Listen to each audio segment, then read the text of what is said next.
E torniamo a parlare di Veneto, di territorio. Come sapete, da noi c'è il pubblico e questa sera è un pubblico assolutamente importante, è un pubblico artigiano che lavora ogni giorno e produce dei lavori meravigliosi. Abbiamo con noi l'associazione AMA, Associazione Maestri Artigiani del Vetro. Chi fa il vetro ogni giorno soffia delle produzioni che sono delle opere d'arte vere e proprie.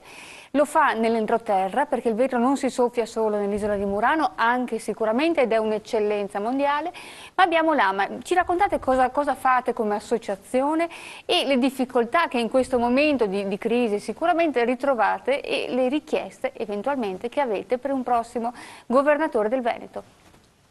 Beh, noi siamo una piccola associazione del territorio veneziano, quindi noi praticamente ci siamo associati un po' una decina di anni fa, un po' per contrastare quello che era il problema che ancora oggi abbiamo, quindi la contraffazione su prodotti che, come quelli specifici del nostro territorio, che vengono venduti sul mercato a un prezzo stracciato e praticamente di fatto annullando un po' tutto quello che è o che ha a che fare con la nostra storia, no? Con la nostra Qui vediamo è proprio la vostra attività nella creazione del vetro, le immagini le abbiamo fatte Sì, oggi con voi nei vostri laboratori. Sì, questo è uno dei nostri associati praticamente noi crediamo un po' anche di incarnare e di rappresentare più che altro anche tutti quelli che hanno a che fare con il nostro settore produttivo, che non è un settore così proprio da poco.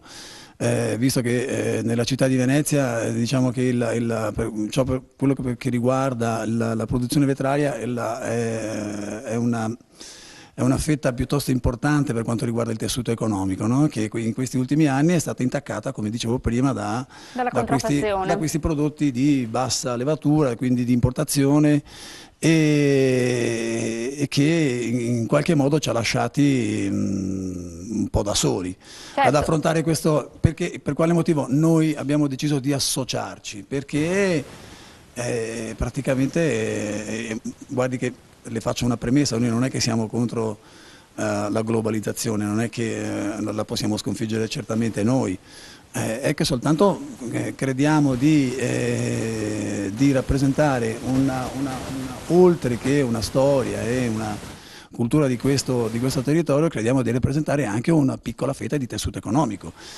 Ripeto, basti pensare a quello che non soltanto Venezia e la sua provincia, ma Murano stessa, che quindi credo che abbia qualcosa come qualche migliaio di lavoratori che lavorano in questo settore.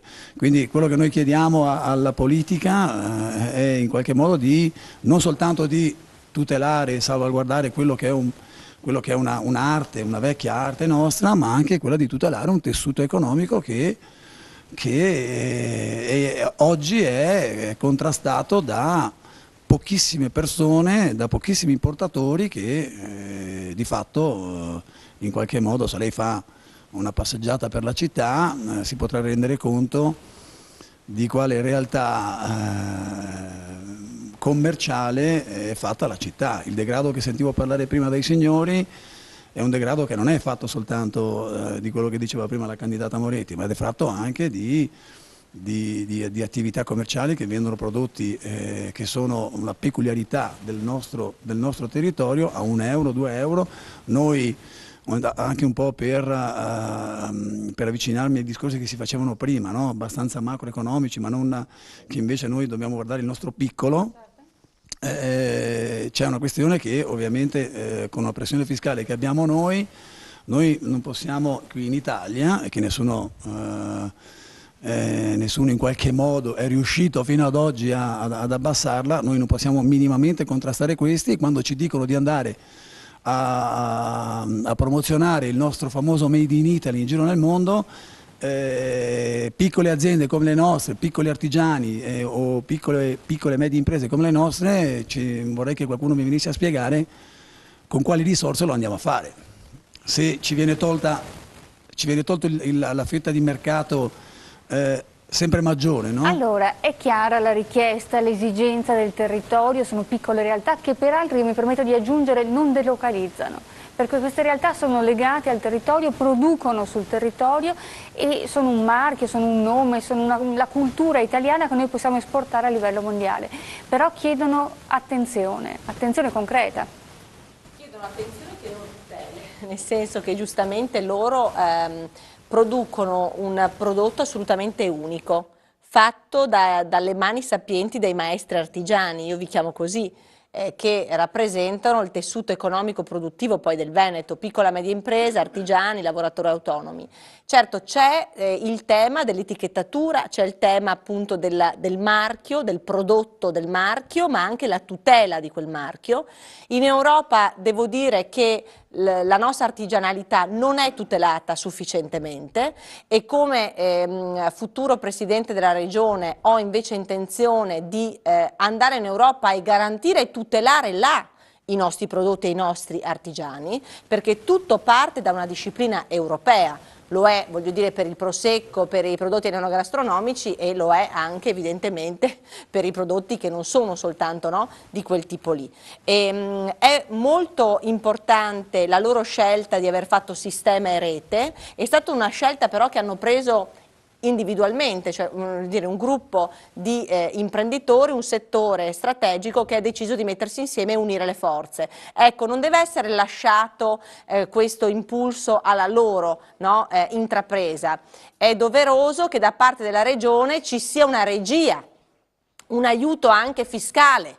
Di contributi, di sostegni. Quando io dico l'accesso al credito in Veneto non ha funzionato, cioè Veneto Sviluppo non è riuscito, diciamo, a compiere il proprio ruolo fino in fondo, e dico che è la regione che deve credere prima di tutto alle idee e a chi ha idee nuove, innovative, ma anche a chi per esempio esiste già e vuole innovarsi a livello tecnologico, vuole migliorare, no, la propria resa. Ecco, io penso che fare sistema significhi molto. Certo, poi il tema è che loro non delocalizzano perché la grandiosità di questi prodotti sono il fatto stesso di essere fatti a Venezia con quelle tecniche lì, Venezia, veneziano, e poi ci hanno fatto capire anche che si sta estendendo oltre quei confini con quelle tecniche particolari, quindi sono gioielli che si realizzano solo lì, voglio dire, hanno questa specialità.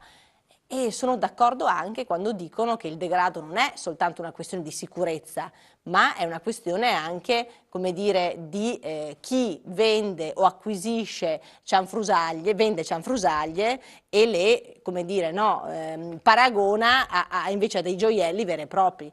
Per cui certamente anche su questo la legislazione regionale può aiutare perché il degrado delle città e dei centri storici dipende molto anche dal tipo di scelte che si fanno in regione. Le faccio un esempio. Se gli ultimi 2 piani regionali consentono ai grandi centri commerciali di nascere come funghi, io so che ogni centro commerciale che nasce è una bottega di un centro storico che chiude. È inevitabile questo, no? Ed è un mercato rionale che chiude, perché i centri commerciali sono aperti anche le domeniche e la domenica la gente, soprattutto quando è freddo, non va più nei mercati all'aperto, ma va nei mercati al chiuso, che sono i centri commerciali. Allora, vogliamo o no definire una volta per tutti che i centri commerciali deve esserci una pianificazione ordinata? Perché altrimenti queste artigianalità, queste piccole botteghe rischiano di morire, e se muoiono le piccole botteghe nei paesi, ma anche nelle città meravigliose come Venezia, perché parliamoci, o Vicenza, o Treviso, o Verona, è evidente che io creo un problema a loro dal punto di vista economico, senz'altro, ma poi apro tutto il tema appunto del degrado e della delinquenza. Le piccole realtà, dicevamo prima, Salviato, in Europa ci sono anche dei fondi dedicati proprio al piccolo imprenditore, piccolo artigiano o anche giovane artigiano imprenditore. Sì, ci arrivo, magari continuo il ragionamento, nel senso che è interessante come ragionamento, ma parto apparentemente da lontano, ma in realtà sono sfocalizzato.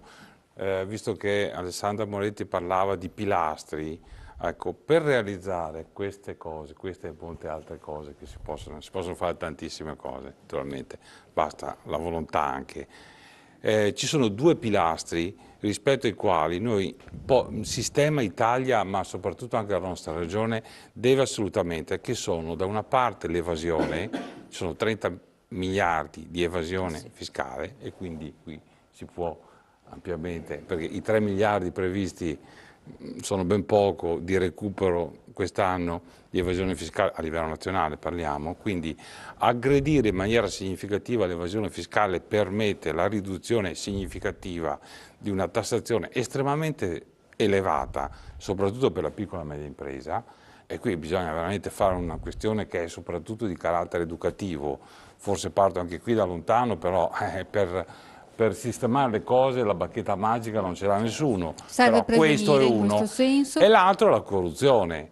Ci sono 70 miliardi, che è il tema, per carità si parla, ci sono 70 miliardi di corruzione, okay, che vanno in tasca a dirigenti, vanno in tasca alla politica e soprattutto che sono denaro pubblico che non viene ridistribuito, che non viene utilizzato in maniera significativa. Ora, nel bilancio pubblico bisogna che noi andiamo ad aggredire soprattutto questi pesantemente, e abbiamo tutti gli strumenti, a proposito di strumenti, questi due pilastri per permettere effettivamente, con una nuova classe politica da una parte, con una classe imprenditoriale che si esprime in tutti i modi possibili e immaginabili, con dei fondi comunitari che vanno utilizzati in maniera importante e significativa, perché non c'è solo la questione del microcredito, ma ci sono dei fondi, la Comunità Europea l'ha capito e le altre, diciamo, nazioni europee li stanno ampiamente utilizzando, dei fondi a capitale rischio, quindi a capitale sociale per le piccole imprese, per le piccole e anche le medie imprese, che servono per avviare, per riavviare, per creare posti di lavoro sicuramente, ma quella nuova economia. Noi abbiamo, faccio solo esempio su tanti, tutta la questione energetica. Faccio un esempio, visto che siamo a Padova. Padova spende 20 milioni di euro di illuminazione delle strade, ok? Con le lampade a LED c'è un risparmio energetico del 5%, 3 milioni. Ma quale potrebbe essere l'investimento nel convertire a LED? Perché c'è sicuramente un investimento iniziale. Ci sono le ESCO, ci sono delle società dedicate, ok? Ce ne sono 2000 in Italia, ne funzionano solo 200. Le ESCO cosa sono? Sono Cosa delle potrebbero società fare? di risparmio energetico che possono essere anche municipalizzate, per carità, possono essere anche private, che fanno questo tipo di intervento e lo possono fare sia per gli enti, per le scuole, immaginiamo, ma anche per le famiglie. Immaginiamo un comune che apre un altro ufficio al servizio, metterci sempre al servizio, dove appunto con le diagnosi energetiche noi consumiamo 4 volte di energia rispetto ai tedeschi, ok?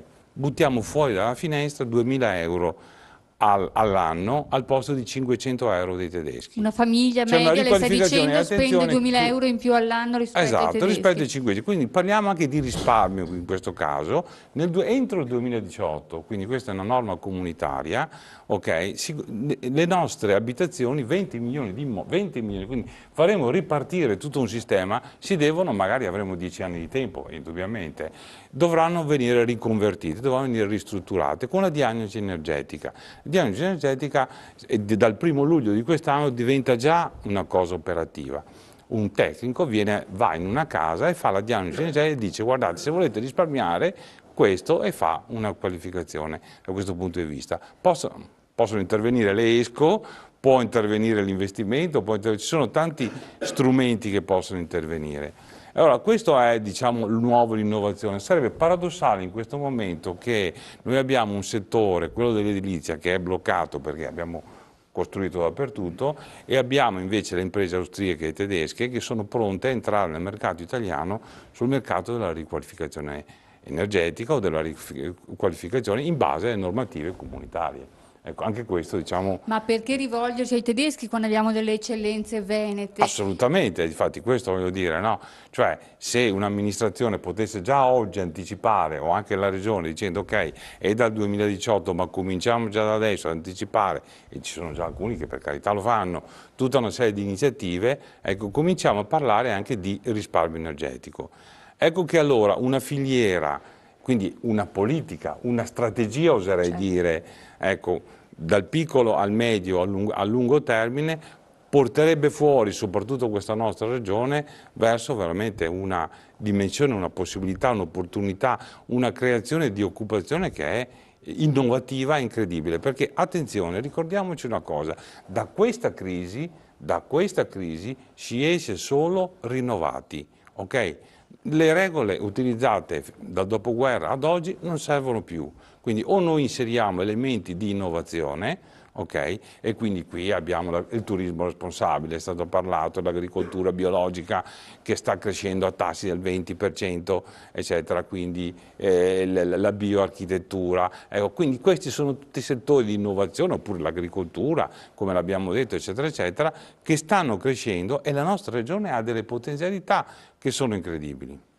In questo senso quindi risparmio energetico e con il risparmio andare a pagare l'investimento fatto sugli immobili che ovviamente ha un costo ma che viene ammortizzato e spalmato nel tempo. Esatto. Per fare questo sicuramente il dialogo e l'ascolto, come diceva Moretti, con i sindaci dei comuni del territorio, che sono la politica a diretto contatto poi con i cittadini.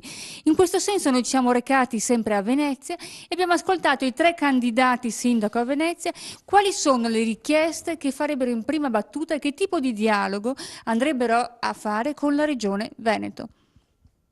Colgo l'occasione di salutare tutti gli ospiti e anche la Moretti, che la conosco personalmente, e certamente se lei fosse il futuro governatore avvierei o cercherei di avviare assieme a lei un dialogo però vero, no? Non solo come si fa in più occasioni di carattere informativo, ma di carattere risolutivo di quelli che sono i problemi, permettendomi anche di dare alcuni suggerimenti. Il rapporto tra la Regione Veneto e le altre istituzioni, ad esempio, è molto legato a quello che sono le deleghe, no? Di alcune materie, penso a tutta la questione del turismo, no? Quindi il turismo, oltre a dover funzionare attraverso delle scelte che il Comune deve fare, deve anche essere rivisto da un punto di vista di competenze tra più soggetti istituzionali che oggi si dividevano questo settore, ad esempio la provincia, il Comune e la Regione. La molteplicità di questi soggetti, se poi pensiamo alle aziende di promozione turistica e ad altre società, la molteplicità di questi soggetti purtroppo, oltre a costituire un dispendio di tempo, fa sì che non si arrivi mai a quella che è la soluzione su determinati problemi, e quindi io credo che la Regione dovrebbe decidere una volta per tutte quelle che sono le deleghe che riconosce agli altri soggetti istituzionali a 360 gradi e che quindi si concentri maggiormente in un compito che è legato al legiferare piuttosto che ad occuparsi di questioni di carattere quotidiano. Spero vivamente che Alessandra Moretti vinca queste elezioni e quindi potremo avviare un rapporto molto intenso, molto proficuo. Comunque credo che una città come Venezia abbia assolutamente bisogno di ragionare col livello della regione, non soltanto, ma anche col livello statale ed europeo. Tra l'altro, proprio parlando di turismo, va considerato che la legge regionale ha dato uno spazio particolare a Venezia proprio come modello di turismo, modello di cultura, quindi va sviluppato questo aspetto. Ed è anche indubitabile come non sia possibile trincerarsi all'interno del proprio comune, proprio perché i rapporti istituzionali normativi tra regione e comunità territoriale più piccola sono fondamentali. Proviamo a pensare ad esempio alla istituzione della città metropolitana, alla necessità di individuare in questo momento quali sono le deleghe e i poteri specifici che possono arrivare sì dallo Stato ma anche dalla regione alla città metropolitana, e quindi c'è in certi aspetti, specialmente quelli dei servizi, del settore ambientale, una compenetrazione di competenze e di interventi tra la regione e la città metropolitana e la città di Venezia. Chiunque sia il governatore, io darò massima collaborazione a nome di tutta la città, mia personale, perché fa parte del mio essere, del mio credo, collaborare non solo con la Regione Veneto, che è evidentemente per me il primo interlocutore, sarebbe il primo interlocutore, come anche lo stesso governo, perché io sono assolutamente filogovernativo in questo senso. Chiunque vinca le elezioni, l'elezione democratica, è giusto che avrà grandi responsabilità e ha grandi responsabilità e deve trovare nelle istituzioni una collaborazione. E allora in questa collaborazione io auspico che Venezia, per quanto riguarda la Regione Veneto, torni a essere un baluardo, il brand Venezia diventi un elemento di cui essere fieri, di essere orgogliosi. Possiamo assieme alla Regione fare grandi cose, perché la Regione ha importanti deleghe e noi dobbiamo assolutamente chiedere e dare la mano massima eleganza nei rapporti e nelle situazioni di prospettiva, per cui massima disponibilità, chiunque vinca, l'importante è sempre che ci sia questa voglia di fare un progetto di crescita per le persone. Il patto va fatto con i cittadini. Un patto con i cittadini e trasversalità in politica per risolvere quelle che sono le problematiche reali di territorio. Continuiamo a parlarne tra 2 minuti dopo la pubblicità.